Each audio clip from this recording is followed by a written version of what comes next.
Hi fellow book lovers and welcome to my introductory video on YouTube. I thought as a way to get to know me, I would share 5 facts about myself, tell you about 5 types of books I enjoy reading, and share 5 books I've enjoyed very much so far this year. So grab a drink and let's get started. So I only really got back into reading at the end of 2021. So last year was my first full year of obsessively reading. I didn't read very much in high school because, as lame as it is, I fell in with the cool crowd and it wasn't cool to read, so I didn't. In primary school, I went to the library quite often and I loved R.L. Stein's Goosebumps. Interestingly enough, I do not like horror now. I kind of thought it would trickle into my tastes. I do enjoy sort of creepy or eerie elements in books, but not full on horror as a genre. When I started working when I was about 19, I had to commute to work, which was the first time I bought a book in years. And I think it was either Girl with the Dragon Tattoo or it was Twilight because that was very much at the height of the Twilight hype. I pretty much saw reading as something to do to and from work, whereas now I see reading as something I do when I'm not working. So it's almost like a part-time job, just way more fun than a job, obviously. Yeah, this is quite new to me in a way, and it's taken me a while to kind of hone my taste and kind of really figure out what I enjoy reading, but we'll get to that in a second. So let's dive into 5 facts about me, which was surprisingly difficult because books are my entire personality, it seems. But fact number 1 is I am South African born. So I was born in Johannesburg. I lived there for about 5 or 6 years and we moved to Cape Town, which is a beautiful city and somewhere I really miss. I do get quite homesick quite often, but we have been in the UK for about 10 years now. I grew up in Cape Town, spent most of my youth and childhood there, and then I met my partner, and he had a way to come to the UK, which sounds really nefarious. It is all legal. He had British citizenship and asked if I wanted to join. I did. We came to London, and it was very much meant to be a sort of backpacking or gap year thing where we just soak up as much as we can in a year. And it just kind of turned into longer than that, and we decided to stay. We did spend most of our time in England, in London. We only moved up north sort of 2, 3 years ago, and we are now based in the northwest of England, where we really love life. We have a few beaches dotted around. It's not Cape Town, but it is nice to go for a walk every now and again. Have that salty breeze hit you and just be reminded of home. Fact number 2 is that I have quite recently gotten into bookbinding, or more specifically rebinding, as a hobby. As an example, here's a paperback copy that I bound into hardback. So I created the design, printed it on heat transfer vinyl, I made the hardback case. I also did a sprayed edge, and then we have some custom end papers too. This has been really fun. It's been a nice outlet, and sort of connection to books that isn't necessarily reading. If you do want to follow my bookbinding journey, I will have my social links in the caption and you can go follow along if you'd like. Fact number 3 is that I also write. I am currently working on a project that I feel really gripped by and I feel really excited about. I do not want to talk about it too much because it's very new, and I don't want to jinx anything. I have finished projects in the past. Some were YA sci-fi, some are adult sci-fi. There's YA fantasy, or I guess more romantasy, and they are all in various stages. Some are finished manuscripts, some I want to come back to and think about it a little bit more.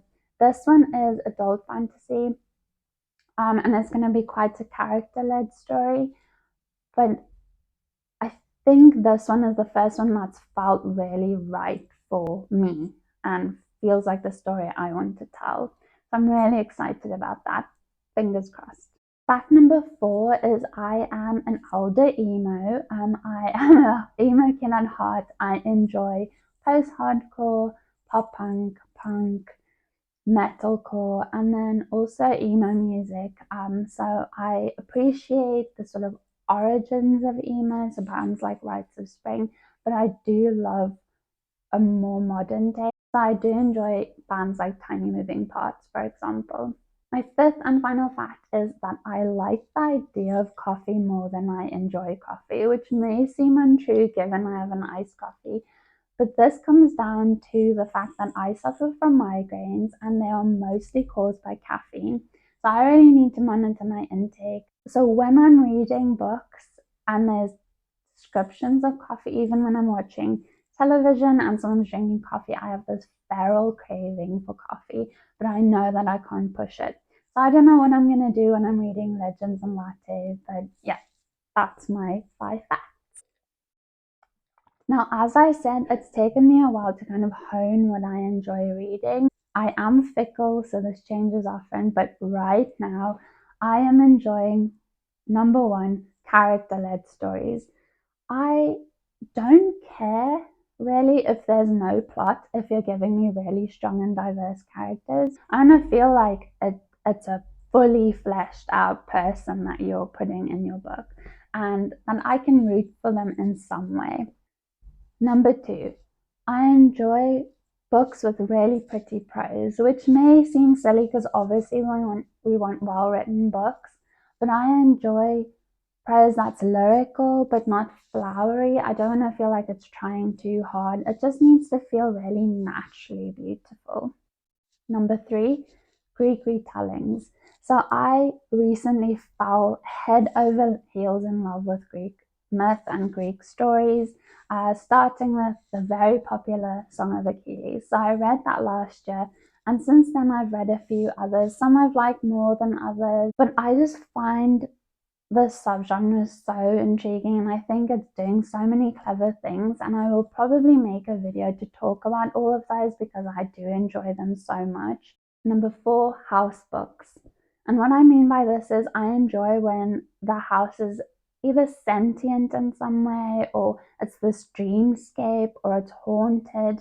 Anytime a house feels like it's almost a character in a book, I love that. So I enjoy things like Ninth House, Last Tale of the Flower Bride, Gallant, and finally, anything written by V. Schwab, Alex E. Harrow, Lee Bardugo, and Brandon Sanderson.